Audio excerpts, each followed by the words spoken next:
Ayon sa datos ng DOST-FNRI, isa sa bawat 10 bata sa Pilipinas ang kulang sa vitamins at mahina ang immune system. Kaya sinasabing malaki ang may tutulong ng vitamins na ito upang maibalik sa focus ang isipan at mapanumbalik ang pagiging aktibo ng katawan, tulad na nangyari kay Nathan na naging top 1 sa kanyang klase. Hi guys! Iinom nga po ako ng Yogam.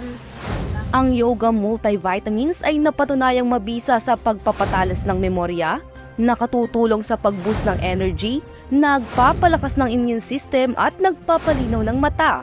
Pwede ito sa kahit na anong edad, mapabata, kabataan o magulang man. Kinagigiliwan ng lahat ng nakasubok ang vitamins na ito dahil sa pagiging gamit nito na patok sa kanilang panlasa. I like this Yogam because it makes me healthier, stronger, and smart, and boosts my immune system.